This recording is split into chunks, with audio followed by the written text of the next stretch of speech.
If you're not tan and jacked and ready to attack, or if you are weak and pale and ready to fail, then this is not the place for you, cause it's time for the stardometer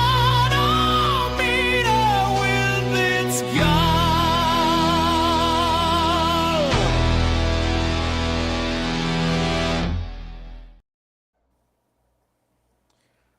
Welcome in, everyone. That's one way to open up the episode. I am the co-host this evening. I am the End of Days 33. We're joined here with Shauna Reed-Har. How are you doing, Shauna? I am good, packed, ready to go to the slams of summer, or if you want to call it like I do, hot WrestleMania, ready to have a ball this weekend. So be on the lookout for all of my content because I'll probably be putting way too much out there. Yes, it is better than Great Balls of Fire, the one time they did that PLE. And we're also joined by the Invisible Man, Alex Coquito. How are you doing today?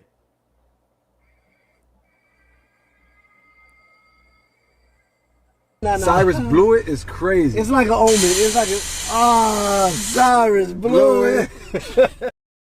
Yes, that was the Invisible Man with his with Cyrus. We're gonna start. Oh, welcome everybody to episode 71 of the WWE review show. As always, we're a little light today because, as Shauna has alluded, it is right before SummerSlam, so everybody's gotta get their travels in. So yes, but breaking news: Kai Kavari is no longer with the WWE. He is, I believe, asked for his release for like personal reasons, and I can't. It's not for everybody and stuff. So I wish him nothing but the best. He wants to focus on his family and his faith.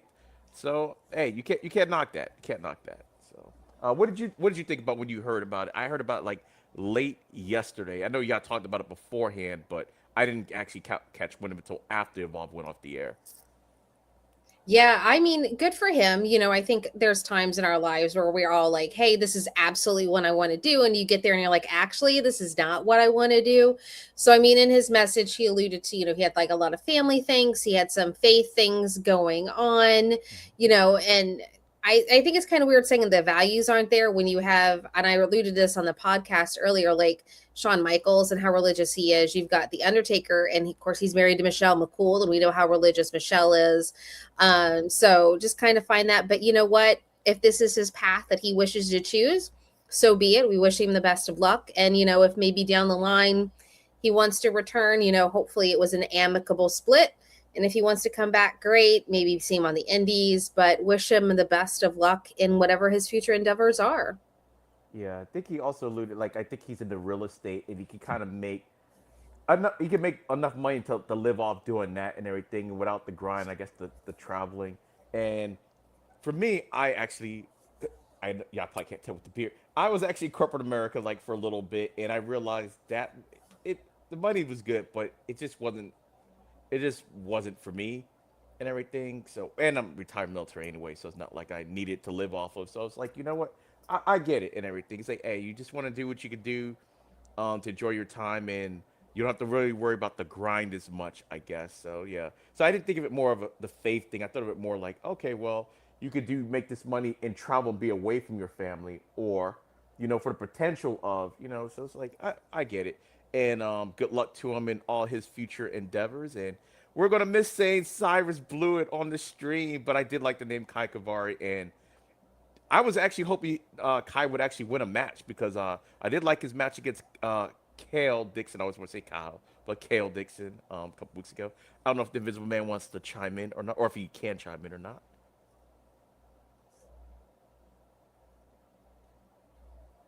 Okay. Probably won't. He'll probably join us later. He's here. Don't worry. He's here. He can hear everything we're saying. So I guess we'll just start off with this Evolve Effect 2.0 we got going on this evening. So we're going to start off the show. So we're going to start off the show, which was another cold open, but it was a little bit different. We had basically setting up the 8-woman tag match that's later on in the evening.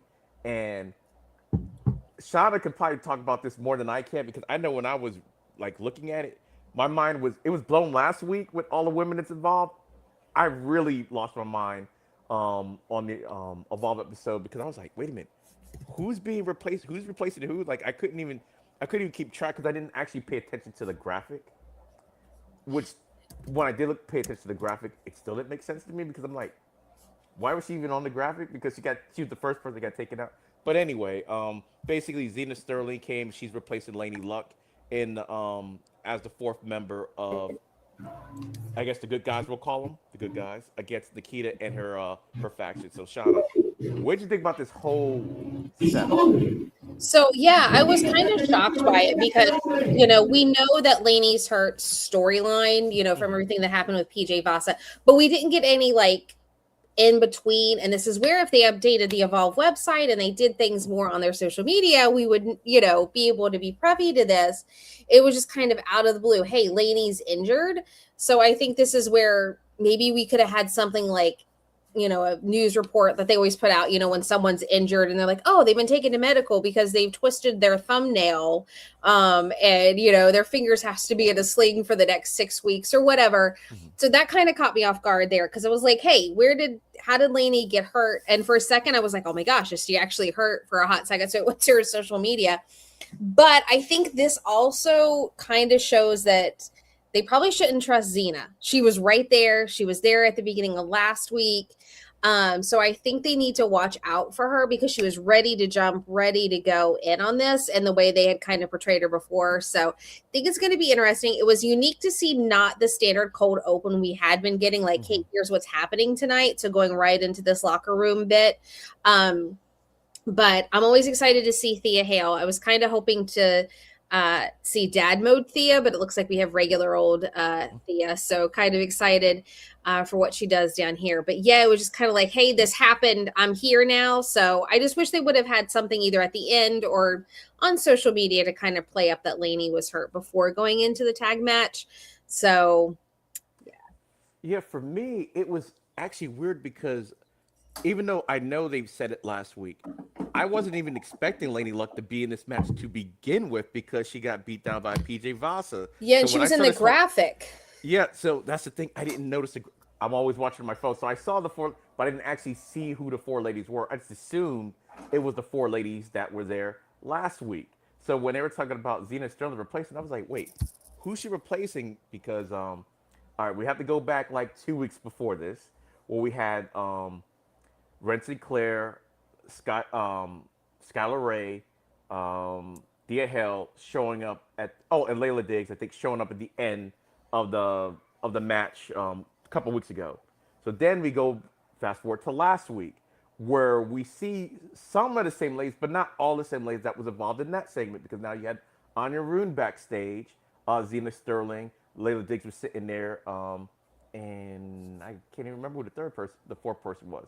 But it doesn't even matter because at the end of that same episode, it was a different group of four ladies that showed up. Like some of them were the same, but it was like different. So when this happened, I was like, wait, did I miss something? I was like really confused. I kind of liked a little bit of the chaos that's like all the women are after Nikita's belt, but the different combinations, like I was just completely thrown off, and I didn't even realize it until after Evolve went off. I was like, oh, Lady Luck was in the graphic the entire time, even though she shouldn't have been in the graphic in the first place because she was clearly taken out before all the shenanigans happened in the first place. But yeah, but it was a different way of setting it up, and I do like it.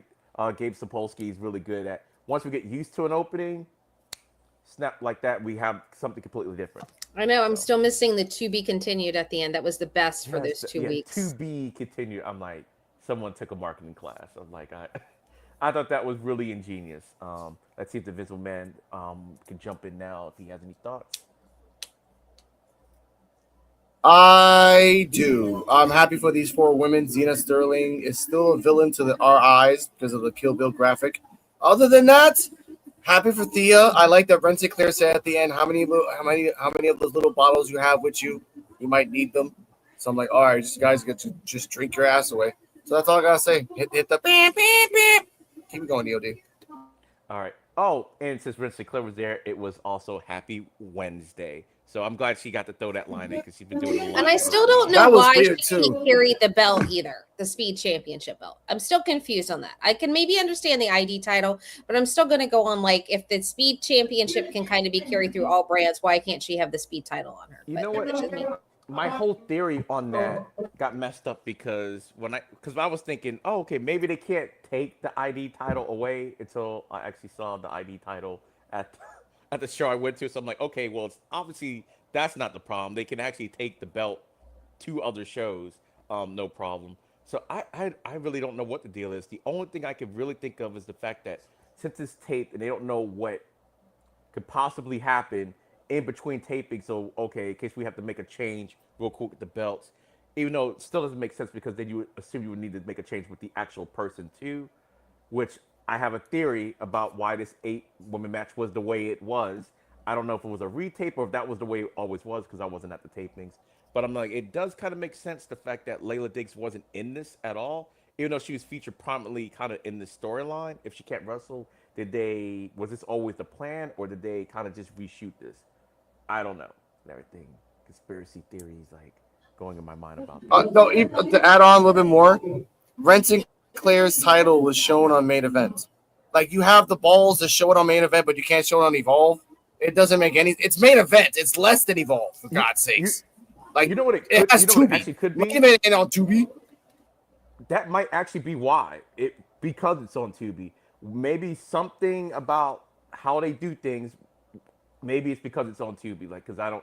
You would think like under McMahon, everything was like controlled. Like McMahon, maybe there's something about Tubi where I don't know. Maybe they just can't for some reason. I have But then no it makes idea. no sense It with makes the no ID sense, though. title because they mention ID all the time. The ID 1.0, the ID talent. We're scouting for like ID is mentioned so much. Yeah. So in that theory, the title should be on Evolve. Yeah, I just meant more like the speed title, maybe. But the ID title, yeah, it doesn't make any sense. It's like I don't know why they do it that way. I don't think we've ever actually seen. Maybe one time I think we've seen the ID title. I think ever on the show, and I'm not even sure if we saw the actual title. Maybe we saw like a picture of the title, like on a graphic or something like that. Like I don't know, but it's really weird. I don't know, but I'm going to try to get an interview with Lainey next month at that Beyond Wrestling Showcase. So if I do, I'm going to if she'll interview with me, I'm going to try to find out why. It's my goal. It's one of my questions I have.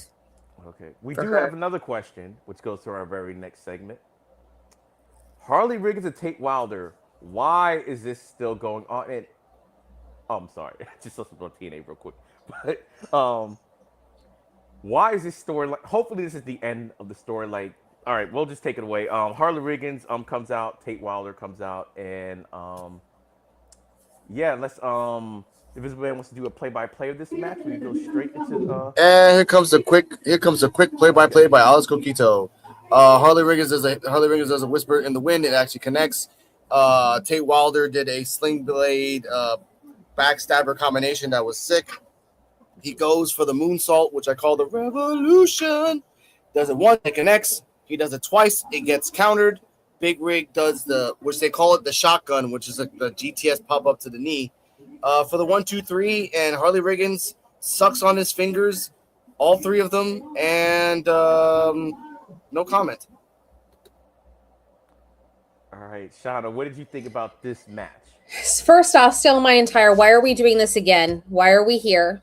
This should, if you're going to continue it on NXT. A new group of people that have maybe never watched Evolve, like put it there.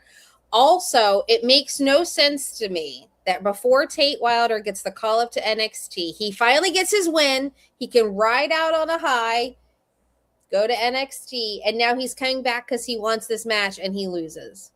So now being able to have left on that high, you've brought him back and he's lost. So that kind of negates his win, I think, for his final match. I'm like, okay, can this one be the done? Are we over it? You know, when we heard commentary like bragging on Tate and all of that stuff. And Harley was on main event tonight, I think, as well with Harlem, if I remember seeing he was going to be there tonight. Okay. Yeah, they had a tag team. And I was just like, first, when it got announced last week, I was like, why are we doing this again? So like when the match was going on, I still the whole time, why are we doing this again? And I think it did not, like, I don't think it did anything. It gave Harlem a win. Great. Awesome. Did nothing for Tate because Tate left on a high, came back, lost. So now he's at a low again. So if you're going to continue it, let it go to NXT, give it to a new audience, revise it there, but we don't need to see it again. We're just done. All right, Invisible Man, your thoughts? They said in commentary this is 1 year in the making. This is their one and only match they've ever had on Evolve history, and Harley Riggins had the win because Tate already left. You left, and you left on a losing streak. You only won one match out of 1,000. You can't say I'm coming back. No. Harley Riggins has been doing the work, kicking ass, and he's even more perverted as before. He's way more perverted than Aaron, I might say. So just give him the win. Disagree Like on if he's that. the ace, he is, dude. If he's one of the aces of Evolve, because there's another ace, I'll say his name later. Like you're gonna have to give him the dub. And for Tate, don't come back. Don't ever come back. We don't want you anymore. Like Robert Stone should put a ban on you. Like don't go back to Evolve, please. That's it. All right, for me, watching this match was kind of like I feel like how y'all feel like I do like Tate Wilder, and y'all know I like Harley Riggins, but this feud is has been done and dusted for a while now. Like to bring it back for like no reason, it just didn't make any sense. So while I'm watching the match, all I was thinking about was like, please let this be the last time we see this match. That's all I was thinking. I felt kind of bad about because the match wasn't really it wasn't bad, but it's like there's no stakes because we've seen this before. And then I was even more surprised at the outcome of it. I don't even know why I was surprised because Tate had his perfect ending. He finished the feud, even though he got beat up immediately right after it. So it didn't make Riggins look too soft in taking the loss. And Riggins beats Tate Wilder, so it's like, okay, now he's like living high and everything. And I'm guessing the only reason why they did it so he can have like I don't know, since he's going to be more involved a little bit more, just like a signature win to propel him until what we'll probably talk about a little bit later. But Tate Wilder, it actually does absolutely nothing for Tate Wilder, in my opinion. Whether he won or lost, it's like because he's not really there anyway. And they kept specifying 1 night only. Tate Wilder's back 1 night only. He's not going to be doing the evolve 2 step is what I'm starting to call it because we got a lot of people in on both shows. So it's like I just don't know why they felt the need to do this one unless they just okay, we want to put on a good match so the crowd can see that we can put on TV. That other than that, storyline wise, to me it made no sense at all to do it. And Tate Wilder, I think they're still trying to figure out what they're going to do with Tate Wilder on NXT because when he was on NXT, he was like completely different than he was on Evolve. He was like super cocky, like how he didn't want any help, and it looks like they're trying to retool that a little bit and everything, bring him down a little bit, back to factory settings, I guess, to back to being a babyface Tate Wilder again. But overall, I'm glad Riggins won. Baby H is what I like to call him because he looks like the game when he first became the game, Triple H with the jean jacket and stuff like that. That's what Riggins reminds me of. And yes, he might be the most perverted person on Evolve. Even more so than Aaron Work because I did catch the Tubi teaser with Blake Howard.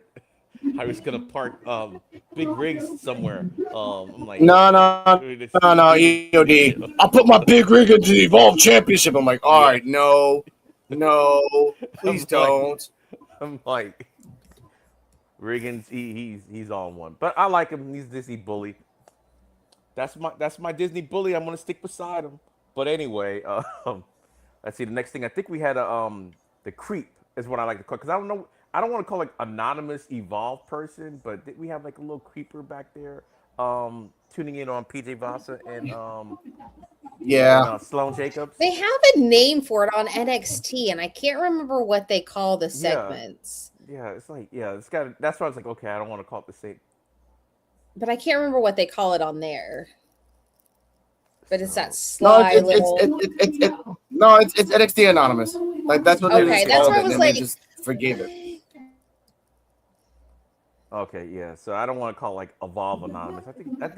I think this person, this creep, deserves their own name, but it the camera angle really looks kind of creepy though. I'm like, anyway, so basically we have Stone Jacobs thanking PJ Vasa for assistance in taking out Lady Luck and blah blah blah. And if they win this tag match, then she'll be part of the crew. PJ Vasa looked at her like, "What? Crew? I didn't do this to be in no crew." I'm not paraphrasing, but that's basically what she meant on her face. She wants a title opportunity for helping her out because she says she did her a favor, so it's time. So she wants to collect it and everything. So Sloan was looking like, oh, like, this wasn't what she expected. What did you think about the segment, Shauna?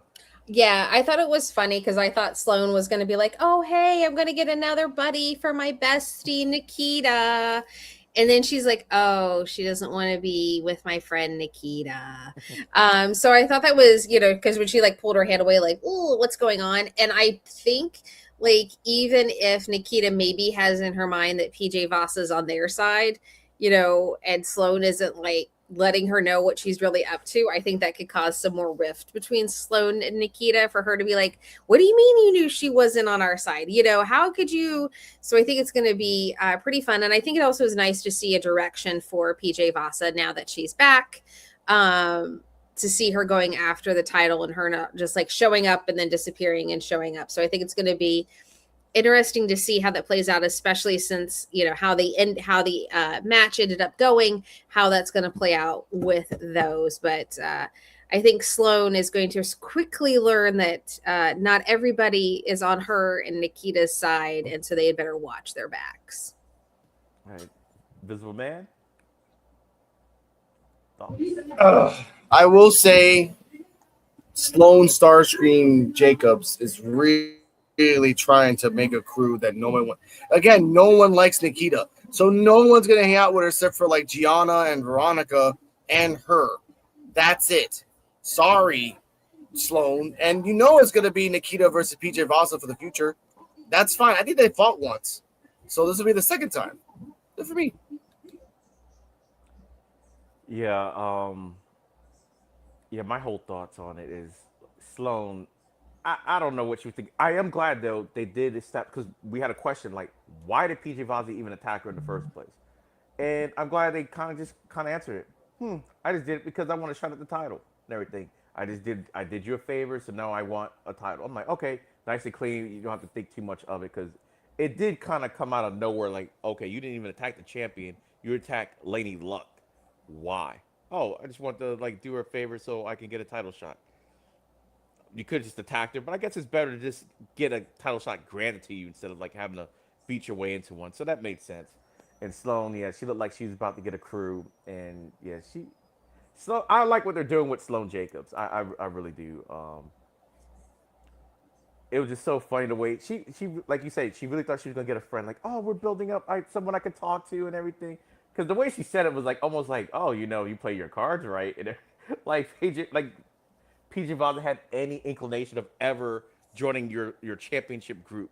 So, and I think you're right. Like the fact that she's doing all this, Nikita's going to be looking at this kind of sideways at some point because like, okay, now you got another one of my ops. You already messed up my birthday celebration with everybody that was there wants my title. Now even the people on my team wants my title. So it's like, I can't wait to see how this plays out. But we also had another segment right after this, which actually wasn't even a segment. It was like weird and it was different. We had our unknown. It's like Shauna. I need to get some lottery numbers from Shauna because she's been on it and everything. So we got the unknown segment that she was asking for, but it was more like this kind of played out like the anonymous Raw GM a little bit to me because it wasn't just a promo. They were actually talking about stuff that was going on the show. We had Elijah Holyfield, how he can't live up to family name because he lost his match, so they kind of interjected that in with Jensen. I thought that was kind of cool. What else they had? The Lady Luck and the Kita Lions, and basically she's talking about how she's coming. So I guess we'll start off backwards this time. The Invisible Man. What did you think about the unknown and her clairvoyance, or I guess rehashing of storylines? I do like that she's kind of targeted. We said this on the Evolve Effect on Wrestle Soup and Friendos on Apple, Spotify, and Spreaker. Anywhere you can hear your audio platforms.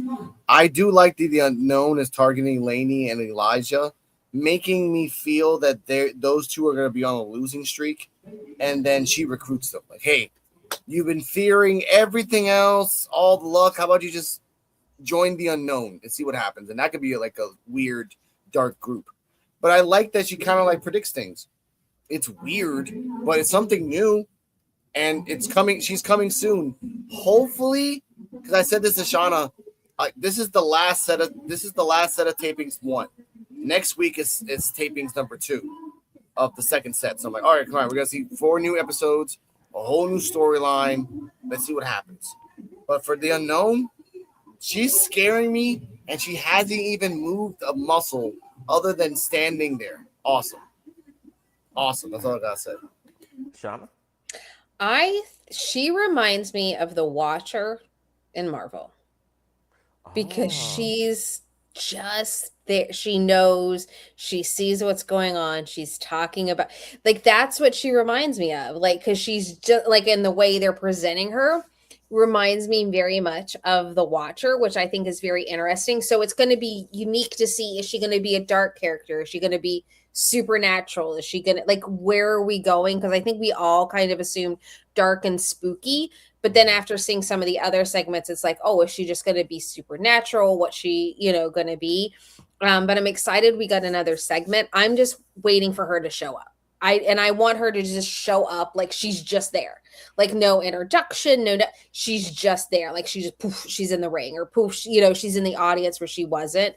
I think will add to like her mystique and stuff. So I think it's going to be very interesting when we finally see her out there on Evolve, and I'm sure it's probably in these next round of tapings is when we'll finally get to see her in action. Yeah, hopefully you're right. Like to me, until you mentioned it, I didn't even think about it. The Watcher vibe, so she got like some little cosmic stuff going on. I kind of like that, and I think what I really like about her presentation, this almost feels like an NXT type presentation. Like just what they're putting behind it is like they got some graphic designers probably from Full Sail or something. Like somebody's doing something with it. They're putting a really good effort into it. So I'm like, oh, this looks like a NXT borderline even main roster, just not as polished, which we've never seen on Evolve before, and now they're weaving it into the storylines. I'm like, okay, like having Jensen and Holyfield, that was actually kind of brilliant, because I was like, wait, what's going on? Because I think I said last time when she had a thing, I was like, is she going after the entire roster, men and female? Because usually you don't see that when you have like your vignettes. It's like, okay, you're dealing with either one division or like a particular person in that division, not like the roster as a whole, like you said, with the Watcher vibes, like she sees all. So I'm like, I like that. Hopefully she is in the next set of tapings that I guess we're about to get to soon. So yeah, I haven't personally seen her wrestle. I've just heard about her and seen the aura. So I'm actually looking forward to seeing her like even appearing in person without even wrestling, just appearing on the show. I would take that. Yeah, it's one of those things I've been thinking about, like trying to go online and see some of her matches just to see what she was like. And then to see when she comes in, like if they tweak, if they twist, or how they change, or if they keep the same. So something that'll be kind of be interesting when she makes her appearance to hear what everybody's saying, like how she is there compared to how she is here. Yeah, I think I'm the opposite. That's the reason why I haven't looked her up and everything, because it's like I've heard so much like kind of word of mouth already. I'm like, you know what? I kind of just want to see what it looks like and everything, instead of me, oh, let me look at your old stuff or whatever the case may be. So I'm like, I just want to come in like fresh, like, oh my God. Like, so that's how I'm approaching it. And I know I've said this twice already, but we had another segment right after this. And this one was actually really good. It was Sam Holloway cutting a promo, which I think is the most I've ever heard him speak at one time. I've heard him talk before, but he actually cut a promo on basically CJ Valor. So I guess we'll start again with Shauna. Because we know we got some CJ Valor fans in the program. Yes. So what do you think about this promo? We love CJ. I love him to death. He is the best. So I loved it. I thought it was really unique to finally hear from Sam, because I had said this earlier on the podcast. With the Mog Squad, they are working as a cohesive unit at the moment. They are together. They're in a cohesive unit. At some point, something's going to happen and they're going to disintegrate. However, ID 1.0 really doesn't have that. They're just there. They're coming in. They don't have anybody like, Cap could say he's the leader if he wanted to, but they're really not working as a cohesive group. So to hear Sam step up and say, hey, I want to be this leader to get us together so we can be a unit against the Mog Squad, I think is really good. And I said earlier too, I think this match could go either way. One, the Mog Squad, because they are a cohesive unit, could come in and CJ could easily win to give them, elevate them up a little bit more. And then also on the other hand, you could have Sam saying, hey, if you would have let me lead and take hold instead of us just going out and doing our thing and coming up with a plan, we could have won. But then on the other hand, if you have Sam stepping up saying, hey, I'm going to be the leader, and they follow behind him, Sam could end up winning over CJ and be like, hey, here we go.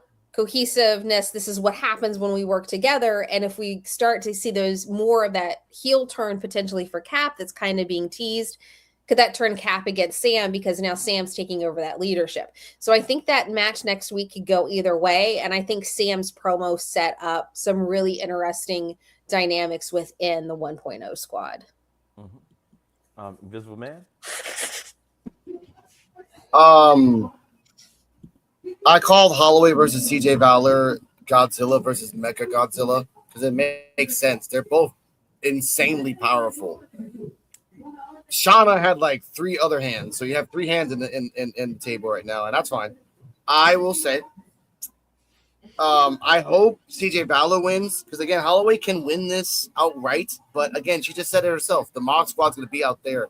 There is no security stopping them anymore. It's all hell. Freaking cats and dogs, like she says all the time.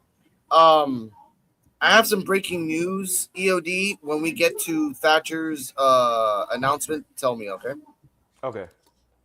All right. And for me, I said this before they had their 3-on-3 match. I want to see some, which we have been seeing, some dissent with the 1.0 guys and everything. Right now, we don't really have a real leader, as Sam was talking about, and the fact that Sam is right. There's some infighting going on. I think that's going to lead to maybe the Marcus Mazars Cappuccino match because Mazars still not letting that slide. He is still not letting it slide, and I'm glad for that and everything. So I'm glad that he's acknowledging it. It's sometimes brothers fight. And why he was cutting this promo, I don't know why. I know he played football. I'm like, that's a big dude. I'm just thinking, that dude used to play football. He's big compared to football player. That's what I was thinking of. I'm like, this dude's a monster. But he cut a really good promo, passionate promo, babyface promo. Because I think the last time I really heard him talk, he was a heel before he had the beard. I think he went against maybe Cap. It might have been, I don't know if it was him and Scout. I don't remember. I just remember it was like a way back way in a machine. But yeah, and like Shauna said, it could go either way. And either way makes sense. Like Mod Squad wins because they are cohesive. Sam Holloway is big by himself, and he almost took out. Well, he didn't almost take out, but he had a really good show and gets all 3 of them when they all was in that 6-man tag and was 3-on-1. He really held his own. So it's like, okay, if they can have a plan, they can be cohesive, then maybe they can win. Or like you said, even if he does win, be like, look, just follow me, and I can see Cappuccino Jones maybe getting upset because he probably feels like he's the leader and have even more dissension going on with the group. So I do like the branching storyline aspect of this whole thing, and I really can't call it because even though Holloway is a much bigger person, Valor is very powerful. So they will actually probably even each other out. Kind of like when he had the Dorian Van Dukes Holloway match. It's like this height it's not always about the height and everything. And Valor to me is kind of like a Dorian Van Dukes character. So it should be a good match. And it's too early for me to call right now. Come back to me later on in the episode and maybe I'll think about it a little bit more. So, whew. To say all that, and now, ladies and gentlemen, we actually have another match to talk about. Because I know we've been talking about a lot of, we had a lot of backstage stuff going on, but we have our match with Kel Dixon and Associate versus Ed Scowl. So, I'm pretty sure the Visible Man might want to do the play-by-play for this. Visible Man, Ed Scowl, Kel Dixon. What do you think? Now, the religious thing in the background is probably the after effect of me using witchcraft to make sure it's Gaul won, but either way, it doesn't matter. Yeah, it's kind of crazy. I know. Make Channel laugh. I like that. I love it. This is a back. I know. That came out of the cup. This is a back and forth match. Itzgall was doing a Hurricane Rana, going back and forth. Kale Dixon has a weird style. Wasn't really not talk about that. Kind of like Shawn Michaels ish. Doesn't really matter. The assistant, whose name by Gianna Capri from the Capri Show is called Alex Brooks, pops on the apron, tries to out hot Itzgall. Itzgall's like, I'm hotter than you, so I don't really care about your ass. But gets chop blocked. Kale Dixon, the pound and the ground and pound for a while. She goes to the second rope, tries to jump off it and do a splash, misses. Itzgall fires up, takes off its elbow pads, fires up, does the enziguri, does the dummy drop, which is a gut buster for the 1, 2, 3. This is not Itzgall's longest match, EOD, but it's Gall's second match of the win. After you. Take it away. All right. Yeah, for me, this match, I couldn't believe it. It's like the longer the match is, it was weird for me because the longer the match went on, the more I was like, he can actually win this match. And then I'm like, they're gonna take the victory out of my hands or whatever, and just end up him losing after having this good showing. But I do think the right person won. It's about time that Itzgall won, and doing over Kel Dixon, you could actually have a little feud about it because now he could be upset and blah blah blah. You could do this a couple different ways. The manager, I didn't realize the manager has a name now. I'm just gonna call him Miss Brooks for right now. I think he said Alex Brooks was her name, I believe. So yeah, I was just like, I was so shocked. And since I've seen him actually win matches before, like outside of Evolve, I'm like, wait a minute, I think he's setting him up for his finisher. Is he gonna do it? Is he gonna do it? I just thought something was gonna happen. But the funniest part for the whole match to me was when Brooks tried to use her, I guess, sex appeal on Itzgall, but Itzgall is immune because when you're he's in minty condition, I guess. He's immune to it. He's his own, I guess he's his own guy or whatever. He hypes himself up, so no one else can do it more than he can. I just thought it was so funny. But I thought he was gonna lose right then and there. I'm like, no, you got the offense, you're controlling the match, and now you're distracted again, and you're posing off in front of her. And when Dixon did the little chop block, I was like, oh man, he's gonna roll him up and pin him. But luckily, match went on for a while. So I am glad that my guy Itzgall has a match this calendar year that he's won on Evolve, and I can sleep easy at night. Shauna, what did you think about this match? So I went into the match very nervous because I was like, this is Kale Dixon's quote unquote debut match. We know how debut matches go. They're who's going to win. And we, had seen Itzgall looking in the reflection pond, hopeful. And I was like, please may he win. Hopefully he will get his win, but we know how this is going to turn out. When the match started and he came out, and the crowd was chanting for him. They were chanting Itzgall, and they were cheering him the whole entire time. I was like, he's officially a baby face. We can say it now. He is officially a baby face. The crowd loves him. Everybody is behind him. And I was like, it would be so bittersweet if he won and he's not going to win. And then he won, and I cheered very loudly. And got very excited and very happy. I just loved his face when he has his hands on his head and he's just like, what? I did like some of the commentary that we heard when they're like, maybe if he's not posing and and concentrating, he can win. So I thought that was funny, but I think this is well-deserved for Itzgall. It's about time he got a win. I think, like I said, I think his babyface turn is sealed. The crowd's behind him. I think he's, the love. And my husband even said it, a lot of the people on Evolve are working on developing the characters. He's one that actually has a full solid in-state character 100%. So props to him for being, out there and rocking it 100%. And I think now that he's got this win, I mean, we can't go through another losing streak with him. So he's got to hopefully keep the momentum going. But this, to me, highlight of the night, 100%. And still super excited for him. And I think it's going to be interesting to see if they continue the storyline between him and Kale going forward, or what we see him come out next, because now he's got the motivation that he can win. So will he bring the Mint Condition Open Challenge back? Will he keep going? So I think it's going to be a blast with Itzgal now that he's officially a face and what he's going to do. Yeah, I have to agree with all that. And all right, it seems like when people do go up to NXT, we have like a little like specter. Like you got Vanity Project went up. Now we got the Mog Squad. And Max Abrams looked like he was going to be a part of the Vanity Project at one point in time. He was kind of palling up with them. And to me, Dixon looks like he's the new Itzgal. He was doing the same showboating. Well, not the exact same, but he was showboating just as much as Itzgal was showboating during this match. That's what it was like, whoa, wait a minute, hold up. Why is he doing these poses or like posing or doing something or talking to the crowd? It's like, oh, him and Itzgal are very similar. And hopefully, I do kind of want a feud between the two of them, but I do want Itzgal to triumph it. And hopefully, even though I like Itzgal, hopefully we're not going to see Itzgal on Evolve for too much longer. Maybe, hopefully, before the end of the year, he's not on Evolve anymore, because that means you've graduated to NXT, and that's what I hope for Itzgal. And Dixon can take his place on Evolve and everything. And but I do kind of like. Oh, go ahead. I was going to say he's been doing dark matches for NXT, so yeah.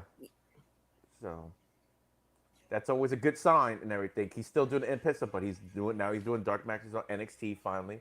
For a little bit, I even saw him doing security. It was so weird because I'm so used to the glasses. So when he didn't have the glasses, looking like a normal person, I was like, wait a minute, is that Itzgal? I'm like, oh yeah, it's him in security.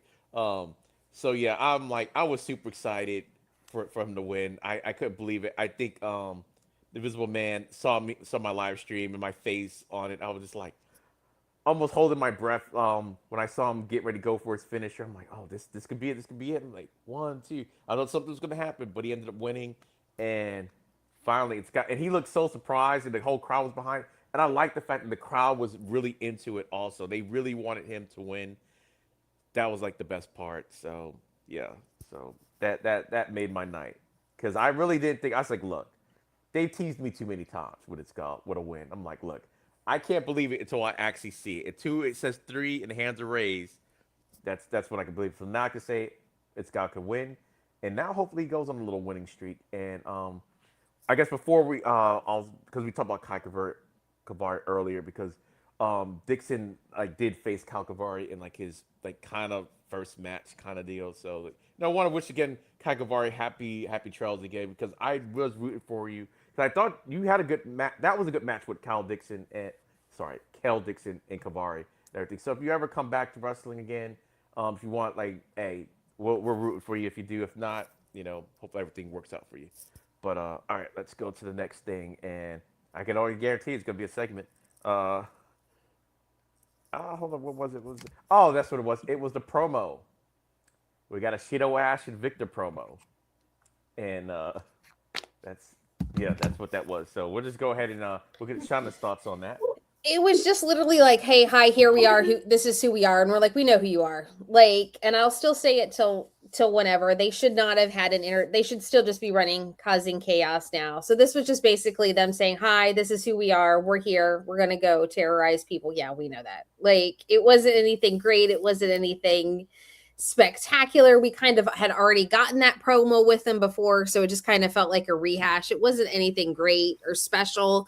Maybe it could have been them instead challenging someone to be like, hey, we're here, we won here, now we've got our sights set on here. It just was kind of just one of those, hi, here's who we are, here's how we're together, let's go. It wasn't anything, I thought, anything special. Can I jump Yeah, I was about to call in real quick on this before EOD. This was, thinking about it now, Gabe, you're kind of being dumb in this. Nothing, there's no disrespect to you, sir. They got fired from security. Why are you giving them money for vignettes? Why? Why don't they just find hey, camera guy, come here for a second. Give me that fucking camera. Do it like that, guerrilla style. Why are you oh, we got vignettes. We used to hate. I don't give a shit if you guys hated each other. I don't care. You guys are hijacking things because you want to be noticed, to the point that Thatcher has to bring in people, mercenaries, to stop you. Why can't you do it like that? You guys have been fired from security, but yet the company's like, well, we'll give you a job.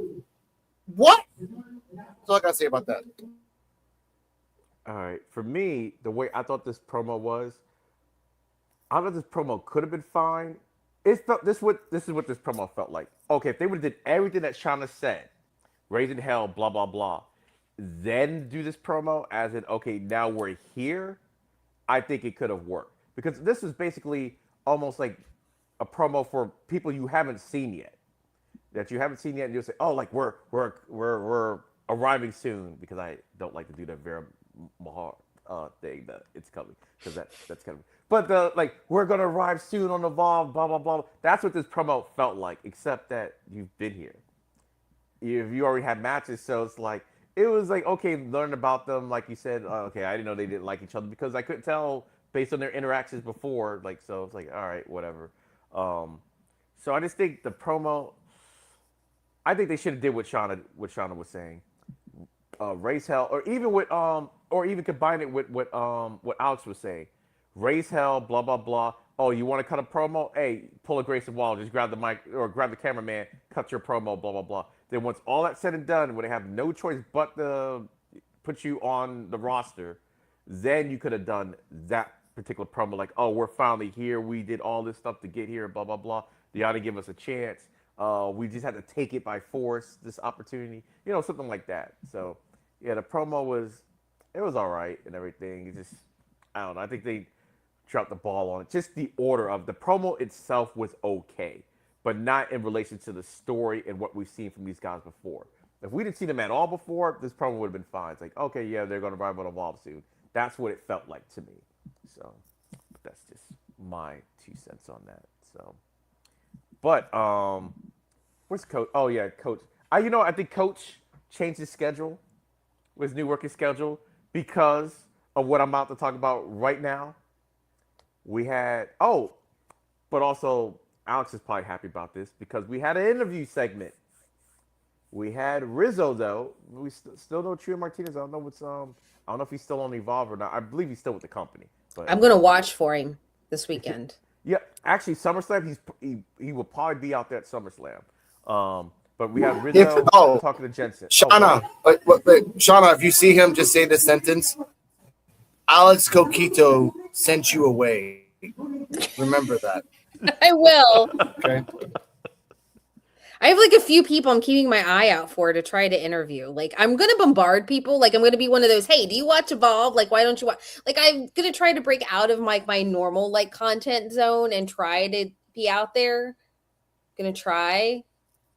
See if my introvert will let me do it. But I've got some plans for bringing up Evolve on the street. Yeah. And in the takeover.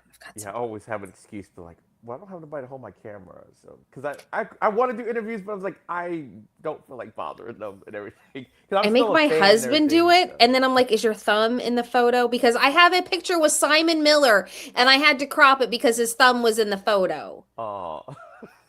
Like, dude, come on. So now I'm like, is your thumb in the picture? Anytime I do it, like when I did those Beyond interviews, I was like, is your thumb in the photo? Make sure your thumb's out of the way because I'm not. So, yeah, I like Simon Miller. All right, so we got Brooks Jensen talking about whatever because that wasn't the best part at all. Like I don't even remember what Brooks was talking about. I guess we got Bam Bams. Now that's a thing. If you're a Brooks Jensen coach, you're a Bam Bam. That's what you are. You're a closet Bam Bam. You're a closet Brooks Jensen fan. So he's cutting the promo. Rizzo was basically saying, yeah, you surprisingly you beat Elijah Holyfield twice, but you cheated. So that makes you a cheater. That makes you a cheater. He's like, hey. He said, no, as my mom. Well, I forgot. He said something that was kind of cool. Let me see if I can find it real quick. Something that his mom says about allegations or something like that. I don't know. No, he says it was kind of that's go ahead. Just hearsay. Oh, just hearsay. Yeah, he says this. That's just hearsay. And you know what? For the Dave Holyfield, he's just a nepo baby. He needs to go back to his nepo daddy. Where? Oh my God! And he runs away. But before that, he says, "I hail from Alabama, Bama, and my Bam is behind me." I'm like, you son of a bitch.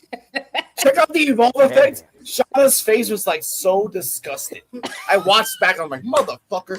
I'm like, that's the face that she makes. But that's all I gotta say. But also, Elijah Holyfield came in. Jensen ran away. Elijah Holyfield knocked out a motherfucker. And at the end of the segment, one of the security guards was holding the knocked out guy's head like a baby. That was fun. That was fun. You know what it is? Knocked out. Brooks Jensen is. Wait a minute, was that Cardi?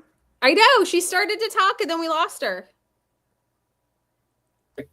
Sorry. Here we go. Cardi, we can Cardi, hear I didn't hear you. Say that again. Oh, no, I said I said he's been really leaning into the sleazeball character. Yes. Ironically, wearing good pants and same shoes. This time, they heard Chana. He Sounds ran way too fast. He was already gone. Maybe Flash. maybe that's his, The Flash couldn't even tie his shoes. It's like, he what the has the fuck? ring gear that's all Ding messed dong up, dish but right his there. casual wear is Yeah. a little bit different. But I did. I'm Go on, dude. for Coach. I actually did like this. It's like he's really that whole '80s thing. He's really leading into it. The way he just cut the promo was like just straight out the '80s. Like that's just what it reminded me of. So I'm like, hey, he's leaning into the gimmick, even though Elijah Holyfield says it's lame. But I liked it, and the hearsay. I didn't even know where that was going. He said, "Oh, my mom used to say, oh, that's hearsay." I'm like, what does that even mean? But yeah, the fact when Elijah finally, like, he was talking about Elijah, and Elijah like, hey, showed up like a man, and Brooks Jensen saw him, was like, gotta go, and was gone, and it was like, you could not find this man. They were like, he is gone. You couldn't find him. Then he knocked the security guard, and I'm like, and that security guard stayed knocked out. It was so funny because, like you said, there was like four of them. One of them was holding, like cradling him, like trying to bring him back to life. His eyes was the back of his head, EOD. I've seen it 3 times. That motherfucker was glassed out. Just showing how powerful that hit was. So I really liked it. Even though Thatcher, something should happen to Elijah for knocking out one of your security guards like that. Just for like at least, or just address it like next episode. It's like something about next episode. Then you can have a fight the episode after that, possibly. That'll be fine. But you got to have some type of repercussion for knocking out security like that. Knock this man out cold. And he didn't have to talk about that man's family like that. It's like the second reference to the family because the unknown said it earlier because, you know, the family name, blah, blah, and he's on a losing streak. So I was like, I liked it. It was fine. And I like Rizzo. And I know Rizzo Man likes this interview style a lot better than the old one. I do. Also, Cardian brought this up too. Oh, you like when Jensen said, "Oh, you're a nepo baby," and Cardi said, "Well, you're a nepo baby too. What? Who are you talking to?" Look in the mirror, Jensen. Look in the mirror, Jensen. That's what you said. Look in the mirror, Jensen. What are you talking about? Yes. But for those Rizzo of you was who do really not cool. know. Oh, go ahead. Go on. I was gonna say, for those of you who don't know that's watching the show, Brooks Jensen is actually Bull Buchanan's son. If y'all don't remember who Bull Buchanan was, he used to run with John Cena back in the day when John Cena was first starting to get like his character off the ground and everything. He was his running mate. So that's who his dad. Second generation. So yeah, they're both in the same exact boat. Yeah. But I liked Rizzo's like, hey, you won twice, but you cheated twice. So what do you say about that, cheater? And I love that she's a woman a woman announcer. And most like old school wrestling people won't really like address her. They'll just say something like disparaging. Oh, my mother calls it hearsay. With Chewy, they would say something to Chewy like, "Oh yeah, brother, don't be like no, Chewy, shut the fuck up." You know how Rizzo did it perfectly? Because she did it perfectly. One time. And for Jensen, I love this. I said this to Shauna. They can do a lumberjack match. Elijah knocks out everybody. They can do a bull rope on a pole match. Like, it's Thatcher, if you're hearing this, or Gabe Sapolsky. If in a pinch there's chaos in the ring and you want someone to knock everybody out, give Elijah Holyfield a title shot. He'll knock everybody out with a smile. So I'll put that out to Gabe. If you do that, you owe me. That's all I gotta say. All right, so I think we got everybody's thoughts on this, did we, on the segment? Because I guess we might as well just stay with Alex now, because I think whatever he wanted to do is about to happen next. I'm guessing Thatcher's announcement? Yes. Now, Thatcher has announced the 4 people in the Fatal 4-Way for next week, which is Lewis, Rourke, Tristan, and Max Abrams. All credible, all deserving of the title. I just found out from False Finish and falsefinish.com on Twitter, and I have it right here. Let me see if I can find the picture of it. Give me a sec. There we go. False Finish has learned that Cutler James will be competing in an Evolve Championship #1 contenders match in the near future on WWE Evolve. So after this, there'll be another one, another #1 contendership match, probably in the second set of tapings. So Gabe Sapolsky, someone ratted you out. It'll be interesting to Wasn't know me. if it's going to be another fatal 4-way or if it's going to be a singles. No, he's just going to compete in a #1 contendership match. So we got to figure out, is it going to be like tournament style? Is it going to be battle royal style? We don't know. So I want to put that out there. So you take it away. Okay, so actually, we'll start with Sean what she thinks about this, and I'll go last. So I will say, knowing the segment we just had beforehand, and then Thatcher's like, I'm going to make an announcement. I was like, here's the bull rope match. Like, literally, that's what came out of my mouth. I just went, and bull rope match. And then he didn't go to that. I was like, oh, okay, I was wrong. But I was like, this is how we're segueing into this. But I think it's going to be really good. I said earlier, looking at the 4 people in the match, the one I can count out is Tristan. Because Tristan's got that thing going on NXT with Shiloh. I think pretty soon we're going to see Tristan 100% on NXT. So I was like, the only one of the 3 that I could not see winning is Tristan. Harlem, I could see, retaining. I don't think they're going to take the title off of him this soon, because if they're working on rebuilding his character, and who he is moving forward, I don't think we're going to see that happen. Max potential to win, and Aaron as well. We, to see Aaron's final evolution, maybe we'll see heel Aaron. We'll see the evil gay character come out a little bit. But I really think Harlem, like thinking about it from earlier today to that, I do think Harlem is going to retain. But it could really the only one that I think is not is Tristan, like 100%. That's the only one I can say is not winning, but more likely 75%, 80% Harlem's retaining, and split that 25% between Aaron and Max and take Tristan out of the equation. If anything, Tristan eats the pin. Okay. For me, I don't know why. I was a little bit surprised even hearing the match was going to take place next week. We knew it was going to happen. I just assumed, okay, since they have the 2 sets of tapings, that we're going to build the storyline all the way to the very end of the taping. And this will happen either the second to last of those tapings or the very last taping. We'll get this fatal 4-way. But I guess they have other plans in mind. So I'm not mad at it. And I'm actually looking forward to the fatal 4-way. I don't know why this particular storyline kind of warrants all these guys in one spot together. And I've always said they usually, for the men, they usually don't have the championship multi-man matches for a while. Like for they used to do it, and then for a good while they didn't. So it's like, it's fine. I know they had the 3-way match, but like I always say, Harlem Lewis was in that match, so it didn't count. Because at that point, he was trying to get that championship match for months at that point. So to make a triple threat, we knew how that was going to play out and everything for those purposes. But I do agree with you. I don't think Harlem's going to lose the belt. If he was to lose the belt to anyone in there, I can see Max Abrams sneaking a win out. But you're right. I don't see Tristan Angels doing it.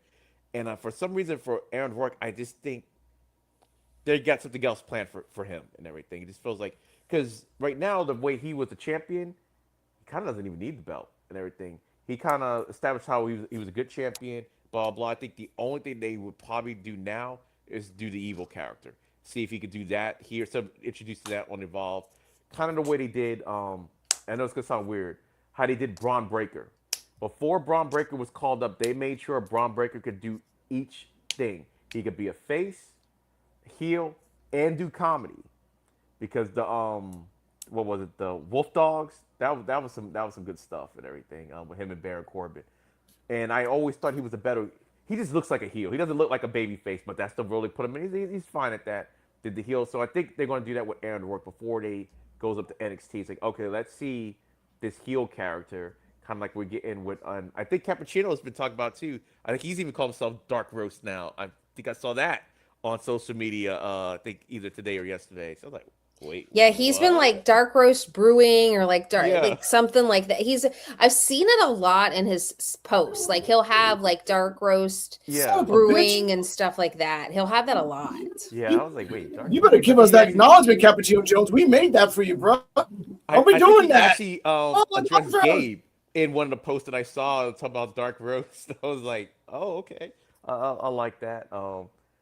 But yeah, I do think that's what's gonna happen. I do think Harlem is gonna retain, especially now. If I didn't know what you were talking about the Cutler James situation, now it makes me even further think that Harlem is gonna retain it. And because I don't think Evolve is just gonna give him a one and done title shot. I don't think that's gonna happen with Evolve. Just the way how it's filmed and everything like that. They could, but I don't think they're gonna do it. I think they're kind of more like AEW first year, where you get the championship, you're gonna have the championship for a little bit or whatever. We're not gonna have too many changes in this stuff or like multiple time champions and stuff like that. So I think Harlem's gonna win because of that. And I will give a shout out to Thatcher. Wasn't his office looking a little bit different? Didn't it look a little brighter or colorful Yeah, for the promo? when I did talk to him at that event, and I'm going to try to interview him again, I asked him about his office, and he says one of his favorite things he likes to do is like tweak it up, add different things, and do different stuff with it. So that is something he does like to do, is have fun with his office. Okay, yeah, because I saw like, wait, I was like, hey, his office. He did a little stone redecoration. I'm like, I liked it. I liked it a lot. So I believe that's it. I believe the only thing that's left to say is it's time for the main event. We have the ladies. Go wait. EOD. Yeah. 1 second. Me and Cardi M had to do a time reference. It was exactly the moment when Aaron Rourke won the belt and Max Abrams accidentally dropped it on the floor. Mm-hmm. That, ladies and gentlemen, we're doing this for copyright reasons, just in case someone said we didn't make this shit. That's the moment where we start calling him Dark Roast Jones. We'll put that out there. If you think about it, right there when we said there are two people looking at that belt. Yeah. It was I Max remember that. Abrams and it was Cappuccino Jones. And at the week after that, he was acting a little shady, and that's what we called him Dark Roast Yeah, I was Jones. trying to That's figure it what I out said, because Dark it was Roast, like yeah, it was months like- ago. All right. Yeah, 'cause I knew it was around that time, but yeah, Tag us. yeah, they've been saying it for like a long time about Dark Roast, Dark Yeah. Roast Jones. I wanted to make sure. There's a time reference. All right, EOD, take it away. All right, so now we got our main event and everything that's been brewing for this entire episode. You'll see what I did there. But anyway, we what was the team? Nikita Lyons, PJ Vasa, Capri, and Stone Jacobs versus Skylar Ray, Ren Sinclair, Thea Hell, and did I say Zena Sterling? What I'm thinking about? Did I say Zena Sterling? Right. Zena, Thea, Ren, and Skylar. It's the blonde thing that's throwing me off. I know. That's what it shows. I'm like, wait, did I say the other one yet? So okay, so that's that was our main event. And Stone Jacobs doing her best Paul Heyman impersonation, because this is a thing now. She really does talk Nikita into the ring, which is fine. I don't know who came up with that, but I'm here for it. All right, let's see. Alex, you going to take us through the play-by-play? Play-by-play in a shorter version. Match started with Skylar and I think it was Gianna. Gianna did do the 90-degree stretch leg thing again. Thea Hale tried to run into PJ Vasa and bounced off her twice, which is the dumb thing that Thea Hale did. Ren Sinclair did absolutely nothing in this whole match except run away with Slow Jacobs in the back. Thea Hale was a wild animal fighting everybody. Skylar jumped off to the outside. Zena Sterling jumped out to the outside. Nikita and Sloan are a great tag team together. PJ Vasa was destroying people. In the end, after Ren, who did nothing, went to Sloan Jacobs and went to the outside and disappeared. Mrs. Thea Hale went to do an arm bar. Nikita countered, tried to do a black mass. She ducked, jumped on it again, got it locked in. Nikita tapped, and for the first time ever in the history of Evolve, a champion tapped out to a random person. And Thea Hale is next up. So I did like that. Also, Ren Sinclair did nothing. Why? Okay. All right. Well, since you're here, we'll get to you. What did you think of the match? Okay. It was a great match. It was fast. They had 10 minutes. They're like, we're giving you 10 minutes. Put your shit in. I did like that. I did like how Thea was really crazy. Skylar is like Aaron Work. She does a lot of cartwheels like Aaron Work. I'm like, oh shit, that's like Aaron Work. That's pretty cool. Gianna going in there and just like and all that, just like being aggressive. I like that. By the way, ladies and gentlemen, someone appeared and disappeared like a Saiyan. I wonder who it is. On your road, where did she come from? Where did she come from? What's she trying here? Is she trying another? That was funny. And then even the commentators are like, where'd she come from? Like, yeah, where did she come from? And she did the Kamehameha and then distracted Gianna. The other part that I wanted to say, the fact that Sloane Jacobs almost did a luva kick to Nikita's face. And Nikita's face, ladies and gentlemen, right here is priceless. Charge back in. Skylar able to get out. She has a clear path to the corner. Yeah, but it's not. It's easier.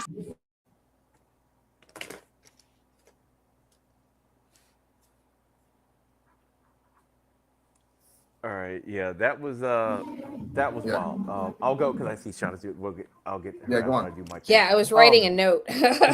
Yeah, for me, this match was really, for me, hard to keep track of. It was super fast. I did like when Thea Hale did jump on the PJ Vaza, like me jumping into the Incredible Hulk or whatever. Just bounced right off.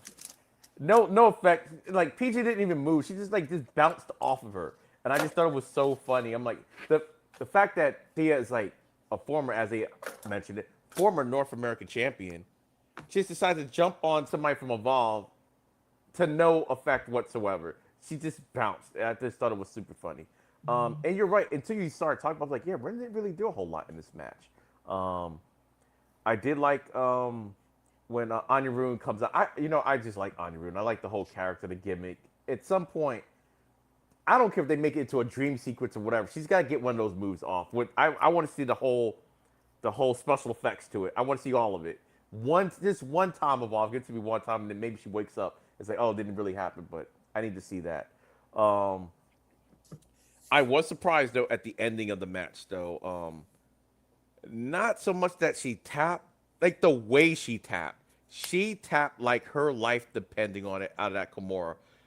And I did like the fact that, because based on Evolve rules, you beat the champion, you get a shot at the champion. She's like, that doesn't count because really it doesn't count. It's like it counts, but it doesn't count at the same time. She didn't lose her championship over it. So she's like, no, it doesn't count. But because she did pin, well, she didn't just pin her, she made her tap out. That means she's going to be the next one to get a shot at the title. So it's like, okay, yeah, you did that, blah, blah, blah. But Sloane almost giving her a Halua kick in the corner.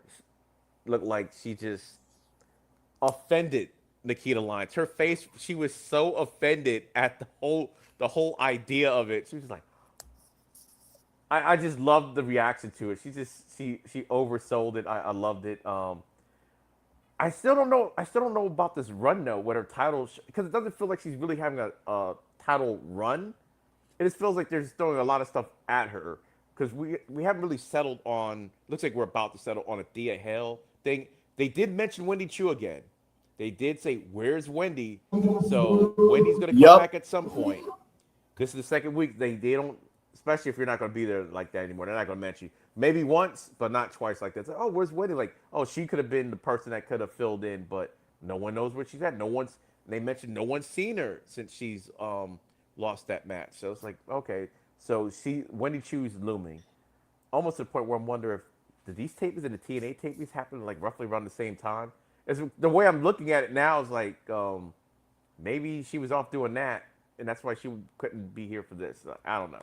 But anyway, overall, I thought it was a good match. Not the best 8-woman match that they've had on Evolve, but it told the story. It got pieces moving. We got Anya Rune continue her feud with Capri, without even touching each other, which is pretty cool. Kind of reminds me of almost like CM Punk and Drew McIntyre to a lesser degree. Don't say I'm comparing them to Drew McIntyre and CM Punk. I'm just saying the fact they're carrying their storyline without actually really attacking each other. I do like that. Ren, I don't know why Ren Sinclair was there. Like, to be honest, I don't know. Even though I like Ren, but I don't know. That's why I have a theory. I don't know this to be fact, but it's like, was this film the same time all the other tapings were filmed, or was there an audible call because maybe Layla Diggs was supposed to originally be in this match? That I don't know. To me, it's like, thank you for bringing that up. It's kind of a weird coincidence that, no, think about it this way. Layla Diggs says 2 weeks ago, I'm coming after you, Nikita. 2 weeks later, we don't see her. In NXT, she's supposed to be in the group with Natalia.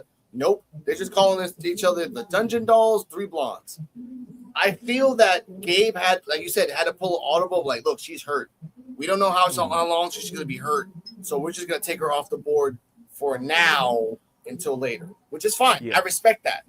That means she's an asset to come back stronger when she comes back. That's all I wanted to say. Thank you for bringing that up, Yogi. Yeah, and that's the reason why we had the segment with her last week while she was sitting back there, because I'm thinking, okay, this might have been that, whatever they filmed it. I don't know, this is me speculating, was after she got hurt. So, okay, we'll take this thing off of her. We'll just have her, like, just chilling and everything, so we can kind of continue the storyline, so it can kind of make some type of sense or whatever. We introduced Xena, because Xena Sterling kind of came out of nowhere in that segment, and now we got, so it's like, okay, we could do some things to kind of fix some things and everything. So I did like that, because to me, like, her calling out she wants a title shot, but she hasn't been involved in any of the wrestling at all, or even the jumping segments at all, like, leads me to believe, did some of this stuff get refilmed? Maybe. Kind of like what they did with Chantel Monroe for a while when she got hurt, how they kind of had to edit her out of one of the scenes so we wouldn't have to, like, worry about her and everything, which hopefully she'll be coming back soon. But Shauna, I know I was rambling for a little bit, but Shauna, what did you think about this 8-woman tag match? I really liked it. I think we got a lot of setup there. Was continuing with the Gianna Anya thing. I love Gianna's face. She's like, I got to do this thing. Why am I dealing with this thing? Like, I need to focus here. What is happening? Like, what? Why is this happening to me? What is going on? So, just her facial expressions through the whole thing was amazing. And I hope they get in the ring soon. Something. We got to get, like, this storyline's going on. I just want to see them in the ring at some point, somehow there. The whole Nikita almost getting kicked by Sloan was great. I also really was hopeful to see Dad Thea, because if you follow Thea online, she's got her crazy character. Of course, we see her in the ring on NXT, but then online she has her dad character, which is always like drinking beer, collecting koozies, doing all this stuff. And I love that. And last week when she showed up and chugged the beer and then ran out, I was like, we're getting Dad Thea. And we didn't. So I was kind of sad by that. So I was kind of hoping to see her. I've said it a gazillion times. Don't want to see Nikita lose the title. However, if she would lose the title to Thea, I'm not going to be very upset, because I still feel like Thea needs a redemption from everything that happened with that North American Championship, that everybody kind of still harps on what happened, all of, everything that happened in the ring. If you hadn't seen the match, look it up. It was her and Blake Monroe around Christmas time. So to me, I feel like if Thea gets it, I'm not going to be so upset that Nikita lost it, because I think Thea needs a title. That's why I thought she was going to win the speed belt to kind of redeem herself with that. I'm also interested to see in the wibbly wobbly timey wimey between NXT and Evolve, how everything plays out with Thea and Nikita, because next week Thea and Jada have that match against Natty and Nikita. So it's going to be really interesting to see how all of that plays out. So I think this match set up a lot of storylines moving forward. We still see PJ Vasa. I think we're going to see Wendy Chu pop up somehow, somewhere. She's going to come back and just be like, I'm here. I want my rematch. It's on. So, but I think this match did a great job on setting up a lot of storylines moving forward. And like I said earlier too, Ren was just there, I think, to make the fourth body, because she came out to do some chit-chatting and she was there, but she really didn't do anything. So And if they're going to start promoting Ren a little bit more, because she was on main event tonight, they need to do something besides her just coming out, being there for a second, and then taking her fight to the back. Yeah, and I know Ren, she's got her match against Zarya next week on NXT for the Speed Championship. So if Zarya wins, she gets a Speed Championship. But if Ren wins, she gets a shot at Zarya's North American Championship. So that's going on. I doubt they're going to put Zarya on Evolve and everything just to interfere with that. No, I just have this gut feeling they're going to try to have Zarya do what Sol did and have the dual championship to kind of be like, she did it, I did it. Yeah, to continue that story, like where she wants to say, I can do everything you did, but I can do it better. So I gut feeling, I don't know. Yeah, and they did say this is going to be Sol's year. And right now she is kind of everywhere right now. Oh, what was I going to say? Oh, Sloan Chicks. They did mention this too, which I have to go back and really watch 2.0, not like early 2.0, because they said Sloan came in with Thea Hell, and I remember Thea Hell when 2.0 started, because the whole, I can't even believe they got me with this craziness about what college she's going to choose. I'm thinking she's legit choosing a college while she's doing something, and then she chose Chase U. I was like, y'all got me so good, because I really thought she was choosing a real school. So I'm like, okay, I don't remember Sloan in 2.0 for some reason. So I'm like, I need to go back and watch that. So my thoughts on the whole thing.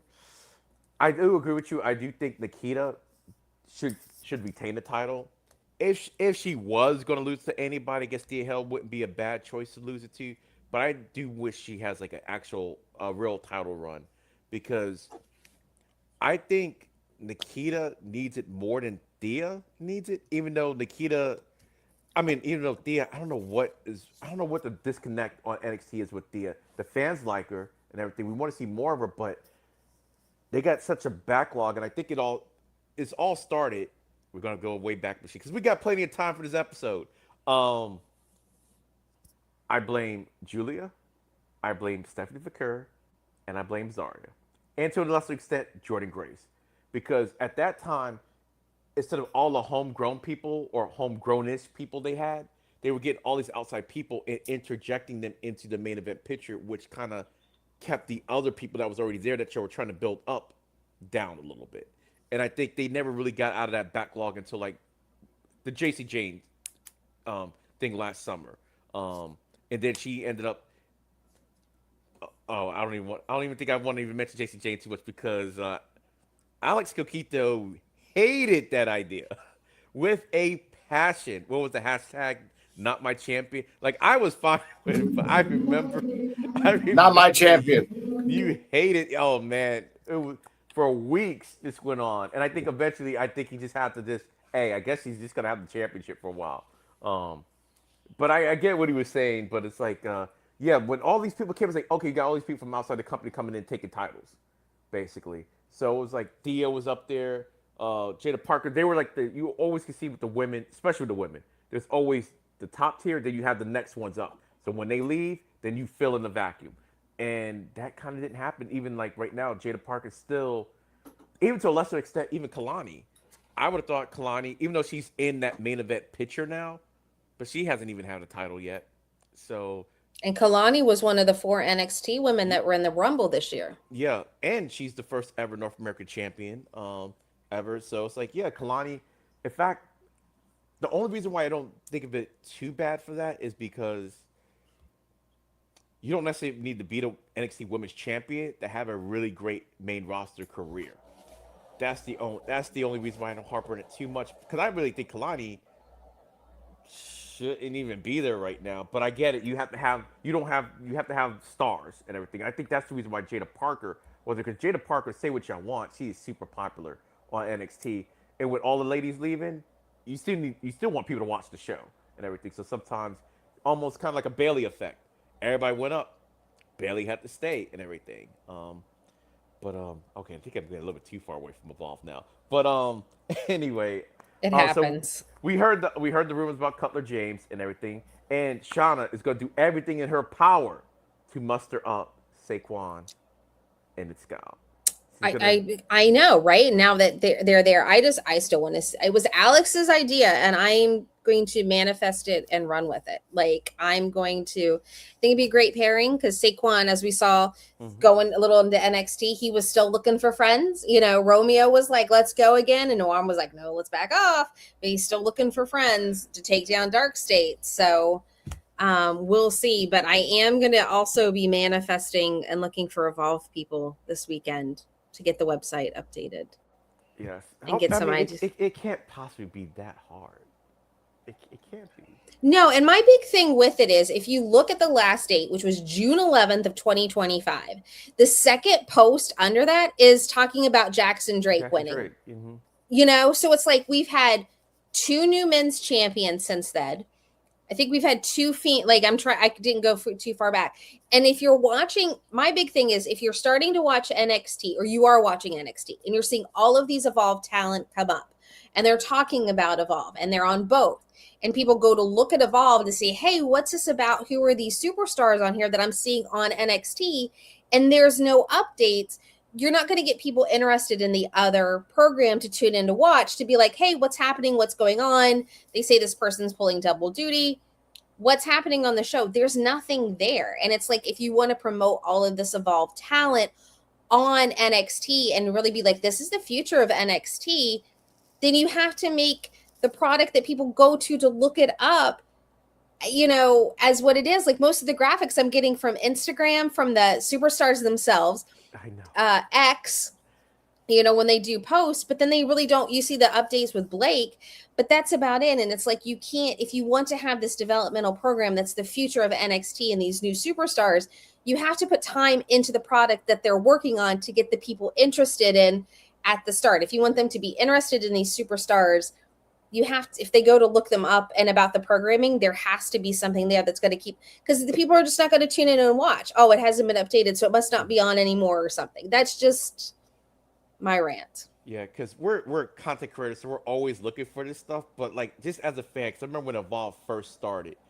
I want to learn something about some of these people, and it was already like, okay, WWE had a website on their page. You click on it, it just takes you to Tubi, and I'm like, I could have done that myself. It gives me no information, just that, hey, it's on such a night, but no roster, so you couldn't even look up anybody. Because I've been doing this with them almost since the beginning, and it took a while for me to remember the names and everything. Now I'm good at it and everything because now they're not coming at me so hard. So I was about to pull a Riggins. Let me change what I was about to say. It was really quick and everything, so I couldn't remember like everybody's name. It's like, okay, I'm gonna remember your name next week. I know who you are, I know what you look like and everything, but I can't remember your name. So it was kind of like that. Now I'm a little bit better with because I'm used to most of the people on it. But for like somebody coming in, like my sister, as a thing, she texted me during my watch along for NXT. I said, oh yeah, well I also do Evolve. So she's like, oh, cool. It's like, I haven't heard of that one yet. I'm like, oh, yeah, it comes on Tubi. So I sent her the link for Tubi. So hopefully she watches this week. And I know she's going to have a lot of questions about, like, oh, who's this, who's that? Because she watches wrestling a little bit. Not as much as I watch it, but we used to watch it with our grandma when we were younger.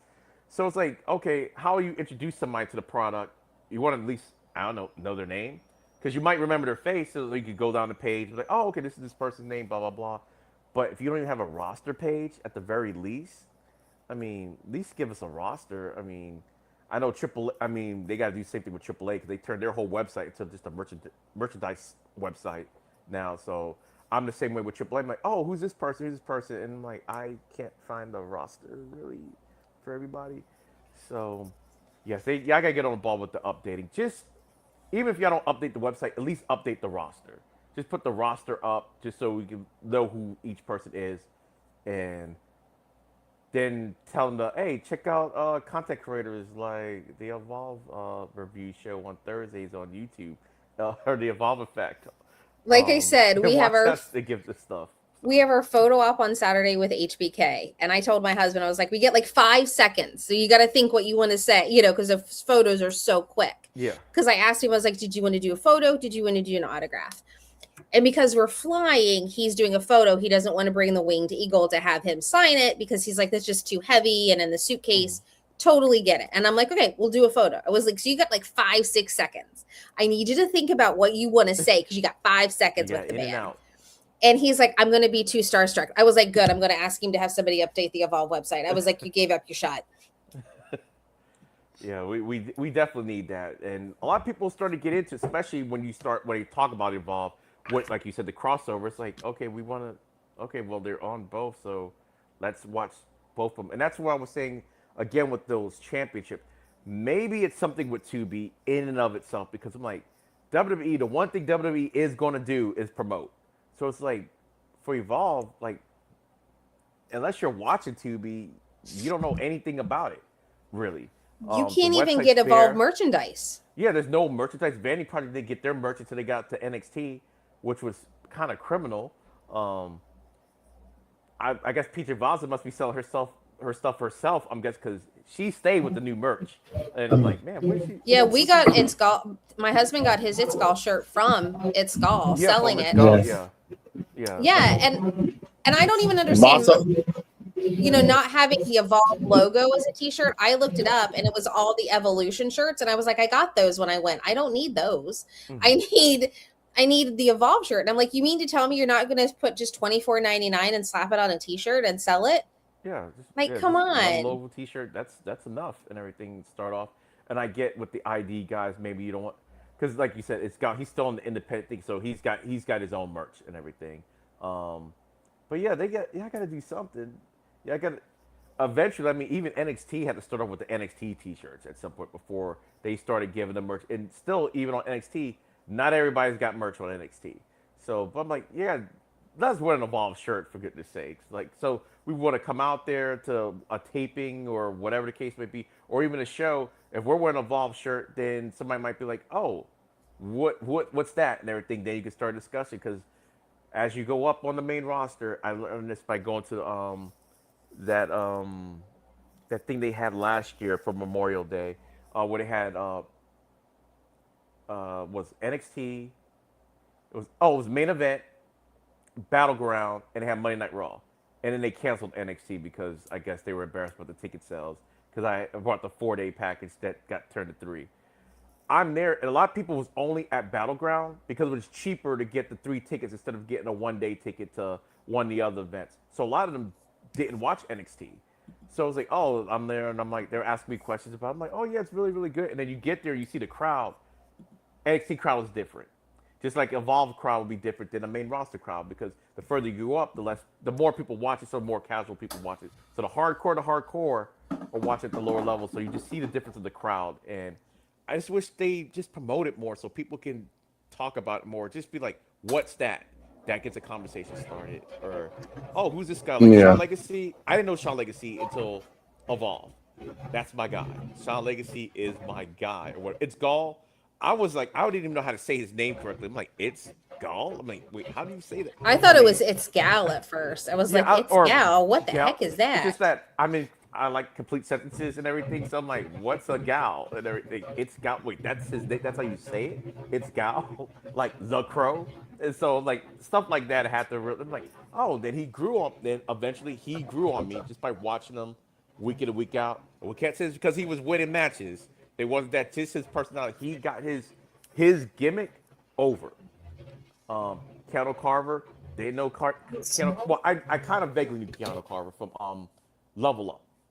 I was like, oh, it's the guy that wears the loincloth. That's what it looked like to me. The leopard skin shorts is what I used to. So I kind of Oh was like, God. yeah, you remember, you remember. I try not So to, but I remember. so Yeah. I was like, oh yeah, I know. I'm like, no, I know he's not brand new. So it's like, that's all. Just help us help you promote your own product. That's all. Yeah. And NXT step it up and everything else. But EOD, final thoughts and rating. Final thoughts and telling your socials. We're out of All here. right, my final thoughts for the show is, I'm gonna call it a solid B. It wasn't as good as like the last couple weeks. It was entertaining. I don't want to say it was bad. Don't get it wrong. It was good, but it was just, to me, this felt like a standard Evolve episode with like a little bit more bells and whistles. We had a little bit more segments on there, but I think that's just the new normal now with the multiple segments. Before we used to get maybe one backstage segment or whatever. Now we're getting multiple and stuff like that. So I do like that. But yeah, solid B. And you can find me at all my social media. If you go to my Linktree / end of days 33, that's Linktree / end of days 33, where you can also find my YouTube channel where I do live watch-alongs of Evolve and other WWE shows like SummerSlam this weekend, because I won't be there, but you can watch me stream it live. EOD 33 Wrestling Hub. So that's where you can find me at for my live streams. Shauna? All Yes. right. Yeah, so I think it was a B as well. It wasn't anything great. It wasn't anything, horrible. We had a lot of storyline building, the segments introducing a lot of new things that are coming up and happening. And I think it was a good way to have the last show of this taping and the new one to kind of be like, here's what's coming, the tapings for the people that think it's weekly, but us that know it's that they're taped, set up really well. I'm excited to see what happens moving forward, especially with some of the stuff that happened in the tag. So yeah, looking forward to next week, seeing those matches that we get that were set up. Is going to be really fun and interesting. But you can find me on mainly TikTok and Instagram. I'm slowly working on getting stuff onto my YouTube channel under Shauna Reed's Horror for wrestling content, horror book recommendations. And if you're looking for I'm going to put a plug here for my friend Lucas. If you are looking for a great horror themed wrestling book, check out Pandemonium by Lucas Magnum and Ryan Harding. It's about a secretive underground wrestling promotion that starts giving out free tickets. And as everybody comes in and the doors are locked, then the chaos erupts with their new masked heel and all of the backstage action that ends up happening in the ring. All right, and Alex? Yes. It's a great book. Awesome, I love that book so freaking much. It is so good. It's called Pandemonium. It literally is pandemonium. I cannot say much. No, it's great. If you love indie wrestling and you love horror, it's like the perfect blend. Yes. Now, my final rating, after I'd give it an A on the Evolve effect for reasons, but this is gonna be a B. First match, good match, bad timing for storytelling, because I guess Gabe Sapolsky wants to finish the story in his head. Okay, sure. Second match, A across the board. Third match, it was okay. Rensselaer doing nothing is a minus for a match. And I understand why. I didn't want to say it before, but I'll say it now. There's no one left, guys.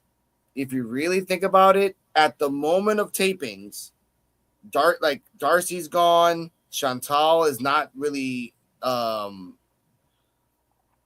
able until a month later, and there's no one else. So you had to bring someone in. Rensselaer, all right, fine, whatever.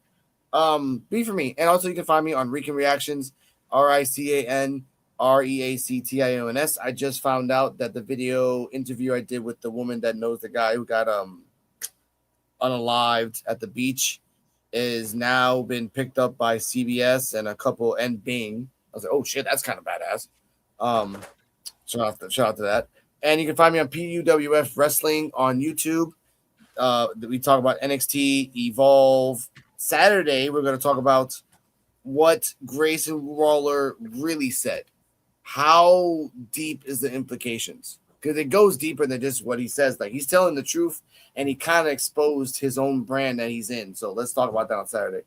Stay healthy. Stay happy. Shout out to Terrell and CJ Wolfie for real love. Their links are down below. Hear these thoughts on YouTube. Here's his YouTube will be down below. Coach FCHW, you son of a bitch for not being here for 2 weeks during Jensen promos. You lucky. I'll see you next week, hopefully. Damn. Yep. I got a bun for him next week. And for Cardi-M, always enjoying Tate Wilder. Wild it up. Good night, everybody. We'll see you next week on your Rune. Thank you for those loves. Thank you for that uwu style. You guys need to have a match already, or just hug. There has been one man that I wanted to take everything that I could from him, to leave him with nothing but the ash of his pride. But for that one man, there have been a dozen or more other dumbasses to get in my way, and justice delayed is justice denied.